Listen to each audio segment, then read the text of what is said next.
दोस्तों, उत्तर प्रदेश के बहराइच में जो कुछ हुआ उसको लेकर लगातार आपका अपना चैनल द हिंदुस्तान पोस्ट बता रहा था एक बड़ी साजिश रची गई थी और उसमें मुसलमानों को कोई लेना देना नहीं था, क्योंकि हमने हमेशा आपके सामने बिना हिंदू मुसलमान किए एक एक सच्ची खबर रखी है और पूरे तथ्यों के आधार पर मैं लगातार जिस दिन से ये मामला हुआ उस दिन से एक सवाल पूछ रहा हूं कि कभी ये कहा जाता है कि मुसलमानों ने पथराव किया, कभी कहा जाता है कि राम गोपाल मिश्रा जिसकी हत्या कर दी गई गोली मारकर उसके साथ हैवानियत हुई, ये तमाम चीजें, उसके बाद मुसलमानों ने जश्न मनाया, ये तमाम चीजों का जिक्र किया जा रहा है। लेकिन एक भी सबूत अब तक जो आरोप लगा रहे हैं मुसलमानों पर तथ्यात्मक सबूत कोई नहीं रख पाए। वो बात अलग है कि दूसरी पक्ष की तरफ से ऐसे ऐसे सबूत सामने आए जिसने हमेशा इनके धागे खोलकर रखे और इस बार ताजा जो सबूत आया है उसने हिंदुवादी संगठन या फिर वहां उत्पात मचा रहे लोगों की नहीं बल्कि बीजेपी के चेहरे पर पड़ी हुई शराफत की चादर को सलीके के साथ खींच लिया है। आज वही खबर मैं आपको दिखाने जा रहा हूं। नमस्कार, मैं हूं प्राज्वल गौतम और आप देख रहे हैं द हिंदुस्तान पोस्ट। और आज इस खबर को देखने के बाद आप शायद ये सोचेंगे जरूर क्या ये पूरी की पूरी साजिश बीजेपी की तरफ से रची गई थी, क्योंकि किसी और ने नहीं बल्कि बीजेपी के ही विधायक ने पोल खोलकर रखी कि सुनो, कोई और उत्पाती नहीं था, कोई और उपद्रवी नहीं था, दंगा कोई सड़क पर ऐसे ही नहीं फैला रहा था, पथराव कोई और नहीं कर रहा था, बल्कि भारतीय जनता युवा मोर्चा जो बीजेपी का ही विंग है उसके ही नेता कर रहे थे। और ये बीजेपी के विधायक की तरफ से बाकायदा लिखित शिकायत एफआईआर के तौर पर दी गई है। इसी के साथ आपको दिखाऊंगा आज एक ऐसी खबर जिसमें खुल गया है सारा का सारा खेल कि कैसे पूरे महाराजगंज को बर्बाद करने की साजिश रची गई थी और पूरा का पूरा जो महाराजगंज में हसी इलाका है वो दंगाइयों के हवाले कर दिया गया था। अब आपको दिखाता हूं एक एक करके। पहला खबर देखिए, न्यूज 18 की खबर। बहराइच हिंसा मामले में नया मोड़, बीजेपी विधायक ने 7 बीजेपी कार्यकर्ताओं पर दर्ज कराई एफआईआर। जी हां, बिल्कुल सही सुन रहे हैं। बहराइच हिंसा मामले में बीजेपी के विधायक सर्वेश्वर सिंह हैं, उन्होंने ही अपनी ही पार्टी के 7 कार्यकर्ताओं पर मामला दर्ज करा दिया। ये सारे के सारे उत्पाती। पहले खबर देख लीजिए। खबर क्या है, बहराइच हिंसा मामले में सोमवार को नया मोड़ देखने को मिला। महसी से बीजेपी विधायक सुरेश्वर सिंह ने अपनी ही पार्टी के 7 कार्यकर्ताओं के खिलाफ एफआईआर दर्ज कराई है। युवा मोर्चा नगर अध्यक्ष अर्पित श्रीवास्तव समेत 7 नामजद कार्यकर्ताओं पर गंभीर धाराओं में एफआईआर दर्ज की गई। आरोप है कि बहराइच हिंसा में मृतक रामगोपाल मिश्रा के शव को अस्पताल चौराहे पर रखकर भीड़ ने प्रदर्शन किया।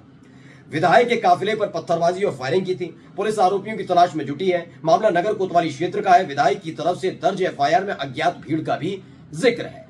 अब कौन कौन है बीजेपी के नेता जिन्होंने तमाशा किया है, क्योंकि खास तौर पर वो देखें जो बहराइच हिंसा के बाद अलग अलग न्यूज चैनल के लिए लगातार रिपोर्टिंग कर रहे थे और उनका धर्म बताया जा रहा था। चूंकि वो सारे के सारे मुसलमान हैं इसलिए वो हिंदुओं को विलेन साबित कर रहे हैं और झूठी खबरें भेज रहे हैं। ये मैं नहीं कह रहा था, ये बीजेपी के विधायक पूर्व में एक बड़े पत्रकार रहे और मोदी जी के लाडले शलभ मणि त्रिपाठी कर रहे थे। अब उनसे पूछना है शलभ जी से, चलो उन पत्रकारों को तो आपने आरोप लगा दिया, बड़ा लिस्ट विस्ट जारी कर दिया, जो लिस्ट आई है नई इसको भी आप जारी करिए। भाई आप सत्ताधारी पार्टी के नेता है और ऐसे दंगाइयों के खिलाफ बोलिए। नहीं, उनके खिलाफ नहीं बोलेंगे। ये क्या है, नाम पढ़िए। सचिन गुप्ता ने ट्वीट किया और यही वाले नेताजी विधायक जी हैं जिन्होंने पोल पट्टी खोली है बीजेपी की। बीजेपी कैसे साजिश रच रही है, बीजेपी इसलिए शब्द का इस्तेमाल कर रहा हूं, बीजेपी के सारे कार्यकर्ता थे। और अभी फहरिस्त दिखाऊंगा चीजों की और की। बहराइच हिंसा में बीजेपी युवा मोर्चा के नगर अध्यक्ष अर्पित श्रीवास्तव, अनुज रैकवार, शुभम मिश्रा, कुशमेंद्र चौधरी, मनीष शुक्ल, पुंडरीक पांडे, सुधांशु राणा पर दंगा फैलाने की एफआईआर हुई है। ये एफआईआर बीजेपी विधायक सुरेश्वर सिंह ने कराई है। विधायक ने कहा, मैं भीड़ को समझाने जा रहा था तभी पथराव हो गया।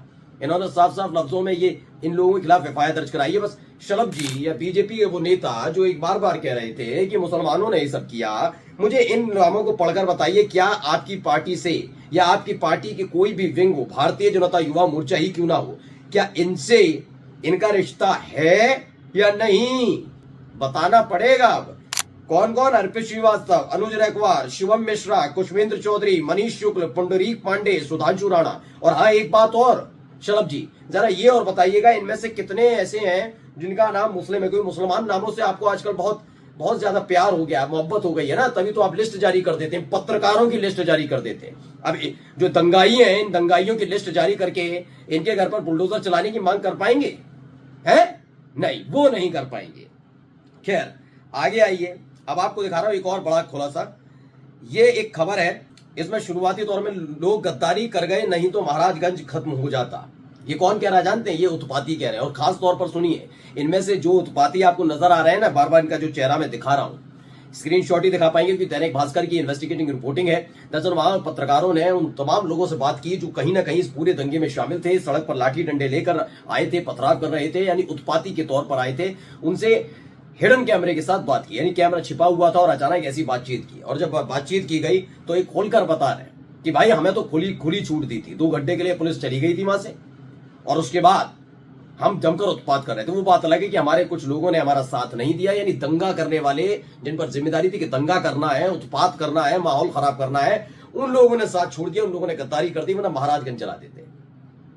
ये कोई वो नहीं कह रहा है जो इस्लाम मानते हैं, वो नहीं कह रहे हैं, मुसलमान नहीं कह रहे हैं, दाढ़ी टोपी वाले नहीं कह रहे हैं, जिन नमाजियों से दिक्कत होती है ना, वो नहीं कह रहे हैं। ये हिंदू हैं सारे के सारे, और ये सारे के सारे उत्पाती ये काम कर रहे हैं। इन्होंने कहा कि 2 घंटे के लिए पुलिस हटा ली गई थी। दैनिक भास्कर के कैमरे में रिकॉर्ड ये सच्चाई बताती है कि 2 घंटे तक पुलिस कर क्या रही थी। और मैंने वीडियो भी आपको याद है दिखाई थी, जिसमें मैंने दिखाया था कि हाथ में लाठी डंडे लेकर भीड़ नजर आती है, आराम से टहल रही है वो, लेकिन और पुलिस भी वहीं खड़ी है, लेकिन कह कुछ नहीं रही, चुपचाप पुलिस भी टहल रही है, वो भी टहल रहे हैं, दंगाइयों के साथ साथ खोले हुए उत्पाती आराम से घूम रहे हैं बहराइच की सड़क पर। और अब ये वीडियो सामने आई। दरअसल इसको लेकर सुप्रिया श्रीनेत ने भी लिखा है। उन्होंने लिखा, बहराइच हिंसा पर दैनिक भास्कर की इन्वेस्टिगेटिंग रिपोर्ट। उपद्रवी बोले 2 घंटे पुलिस वाले हट गए थे, लोगों ने गद्दारी की नहीं तो महाराजगंज खत्म हो जाता। तो बहराइच में संयोग था या प्रयोग, फैसला आप करें और सोचिए कि ऐसे कितने चरस गांजा पीते हुए बेरोजगार उपद्रवी क्यों बन रहे हैं। ये और उपद्रवी बन रहे हैं तो बन रहे हैं, साथ में किसके इशारे पर ये हो रहा है।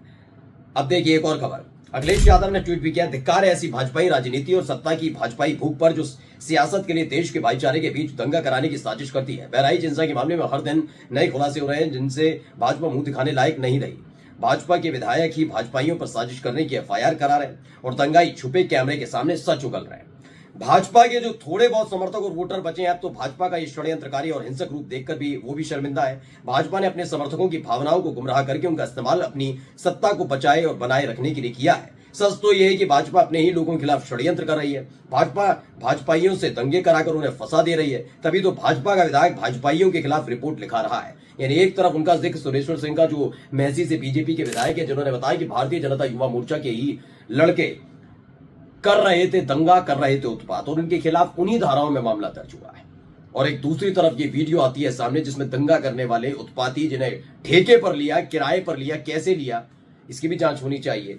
ये बताते हैं कि 2 घंटे तक पुलिस हट गई थी और हम पर पूरी जिम्मेदारी थी कि जमकर उत्पात काटनी। और ये बात इसलिए कह रहा हूं दोस्तों को कि अब आप पूरी कार्रवाई को देखेंगे, इस पूरे घटनाक्रम को देखेंगे, तो जब ये दंगा और उत्पात हुआ उसमें मुसलमानों के घरों में जमकर तोड़फोड़ हुई, उनके घरों को जला दिया गया, उनके घरों में घुसकर लूटपाट की गई, और कार्रवाई भी किसके खिलाफ हो रही है, मकान दुकान बुलडोजर किसके तोड़ रहे हैं।